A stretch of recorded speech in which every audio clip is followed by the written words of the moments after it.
यहाँ पे तो देखो हर तरह की स्थिति है, उतार हैं, चढ़ाव हैं, हर तरह का होता है। और फिर अपने तो कहते हैं ना, जब उखल में सिर दे दिया तो फिर मुसलों से क्या डरेंगे, मैं बार बार कहती हूँ। तो मुसल भी पड़ते हैं, हर तरह की स्थिति होती है। क्या मानती हैं आपकी कहीं ना कहीं लोग आपको मुख्यमंत्री देखना चाहते हैं? मुख्यमंत्री हमारा हाईकमांड बनाता है। मुख्यमंत्री बनना तो सभी कितने लोग हैं जो काबिल हैं। और जैसा मैंने कहा 36 बिरादरी है हरियाणा में। जी। जैसे भाजपा कह रही है 9 साल बेमिसाल, आप क्या मानती है कितना बेमिसाल भाजपा का रहा है? 9 साल बिल्कुल बेकार, कुछ भी नहीं। आप लोगों से पूछो, हम तो राजनीतिक लोग हैं। जैसे राहुल जी का बयान आया था पहले, बागी और दागी को, जैसे राजस्थान के चुनाव है उसमें था, वही हरियाणा में भी लागू होगा। बागी और दागी जो नेता है, जैसे कि कोई भी सरकार आने से पहले जब उम्मीद होती है तो दूसरे नेता जो छोड़ के जा रहे हैं वो भी वापसी आने की ओर होते हैं, तो बागी और दागी को इस बार नहीं दिया जाएगा टिकट? देखो हर सीट पर आकलन करेंगे। फिलहाल हमारे साथ है कांग्रेस की वरिष्ठ नेता कुमारी शैलजा जी। आज उनके पिताजी का जैसे कि पुण्यतिथि थी, उसके उपरांत यहाँ पर उनको श्रद्धा सुमन अर्पित की। बहुत सारे लोग यहाँ पहुंचे अलग अलग इलाके से। पहले तो जानेंगे पिता के आदर्शों पे चलते हुए अभी तक राजनीति का सफर कैसा रहा, बात करेंगे मैडम से। मैडम नमस्कार। नमस्कार। पिताजी को जैसे आज आप लोगों ने श्रद्धा सुमन अर्पित किए, बहुत सारे लोग आए हजारों की संख्या में, और उनके परचीनों पे चलकर क्या मानते हैं आप, कितना आप सफल हुई हैं राजनीति में? देखिए उनका संघर्ष एक अलग संघर्ष था। उस समय की परिस्थितियां और भी ज्यादा कठिन थी। ऐसे समय में एक गरीब परिवार से उठकर उन्होंने अपनी छाप छोड़ी। निष्ठावान कांग्रेस के वो नेता रहे, जमीन पर कार्य करते थे, लोगों की सेवा में उनका विश्वास था। आज़ादी की लड़ाई जब चल रही थी, उस समय से परिवार कांग्रेस के प्रति, देश के प्रति, उन्होंने तब लाहौर में पढ़ते थे। और जब देश का बंटवारा हुआ तब फिर यहाँ पर आकर उन्होंने पढ़ाई ख़त्म की और उन्हें मौका मिला सेवा का।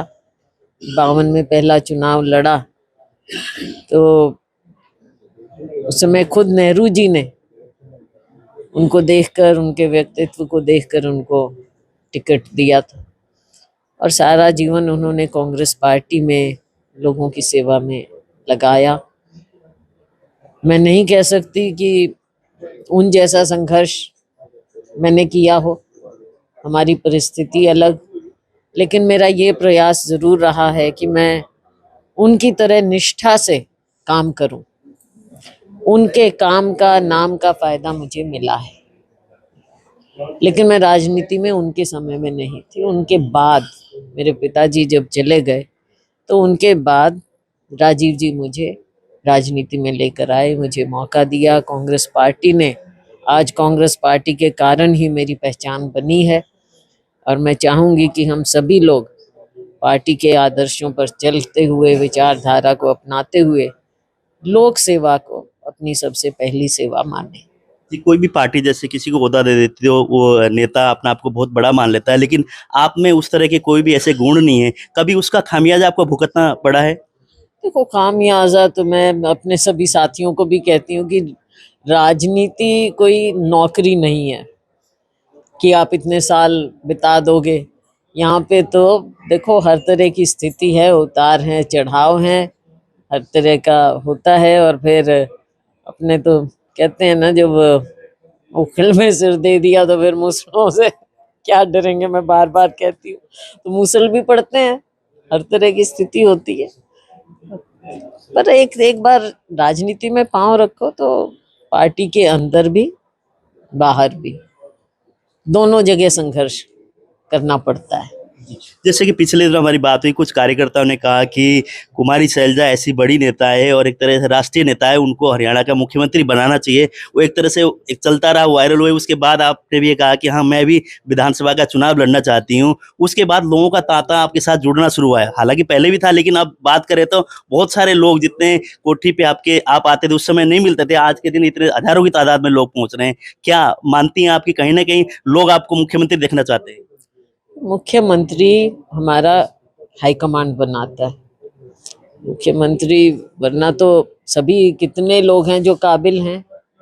और जैसा मैंने कहा 36 बिरादरी है हरियाणा में, मुख्यमंत्री तो कोई भी 36 बिरादरी का बन सकता है, लेकिन हम सब काम करें और हाईकमांड फैसला फिर करेगा कि कौन मुख्यमंत्री बनेगा। जी, जैसे भाजपा कह रही है 9 साल बेमिसाल, आप क्या मानते हैं कितना बेमिसाल भाजपा का रहा है? 9 साल बिल्कुल बेकार, कुछ भी नहीं। आप लोगों से पूछो, हम तो राजनीतिक लोग हैं, हम तो बताएंगे उनके फेलियर्स, लेकिन जब जमीन पर आप उतरेंगे, आम नागरिक से, हरियाणा वासी से पूछेंगे, बल्कि मैं तो आपसे कहूंगी, आपसे रिक्वेस्ट करूंगी कि परसों हरियाणा दिवस मना रहे हैं हम, आपके माध्यम से मैं बधाई भी दूंगी हरियाणा वासियों को, लेकिन जब हम हरियाणा दिवस मनाए तो थोड़ा देखें कि 9 साल कहाँ गए हमारे। एकदम पीछे हरियाणा को धकेल दिया है, कर्जे में डुबो दिया है। कोई भी हरियाणा वासी, कोई नागरिक आज के दिन कोई संतुष्ट नहीं है इस सरकार से। तो ऐसे क्या कारनामे हैं इनके, घोटालों पर घोटाले, बेरोजगारी, महंगाई, हरियाणा पिछड़ गया है। ये सब बातें ना गरीब इंसान, एससी बीसी, मजदूर, किसान, कोई भी तो हो, कर्मचारी, उनको देख लो, हमारी सहायिका हैं, उनसे पूछ लो, आंगनवाड़ी, ये सब लोग, कोई भी आज के दिन आपको खुश नजर नहीं आता। सड़कों पर जाते हैं, जो सड़कों पर जो प्रदर्शन करना चाहे उनको लाठियां पड़ती हैं। तो ऐसी सरकार तो आपने कभी नहीं देखी होगी। तो भाजपा ने जैसे प्रदेश अध्यक्ष भी बदला है, क्या उसका कोई फर्क पड़ने वाला है हरियाणा में? अब क्या क्या फर्क पड़ेगा? भारतीय जनता पार्टी की सरकार को लोग मन से नाकार चुके हैं और साल बाद यहाँ के शासन से भी नाकार देंगे। इनकी सरकार जाती हुई नजर आएगी आपको। आज भी आप देखते हो, चारों लोगों का विश्वास उठ चुका है। तो 5 राज्यों में चुनाव है, क्या किस तरह के नतीजे की उम्मीद लगा रहे हैं? 5 राज्यों में हमें विश्वास है कि कांग्रेस पार्टी सरकार बनाएगी। जहाँ हमारी सरकार है, छत्तीसगढ़, राजस्थान, ऐसा काम किया है हर क्षेत्र में लोगों की भलाई का। हमारे केंद्रीय नेतृत्व के दिशा निर्देश पर, उनके गाइडेंस से, राहुल जी, खाड़गे जी, सोनिया जी, इनके गाइडेंस से हमारी सरकारों ने बहुत अच्छा काम किया है। तेलंगाना में हमें पूरा विश्वास है हमारी सरकार बनेगी। मध्य प्रदेश में हमें पूरा विश्वास है हमारी सरकार बनेगी। मिजोरम में हमारी सरकार बनेगी। तो दोनों तरह की बात है। एक तो इनमें जो वर्तमान सरकार हैं दूसरी पार्टियों की, उनकी गलत नीतियां, नकारापन।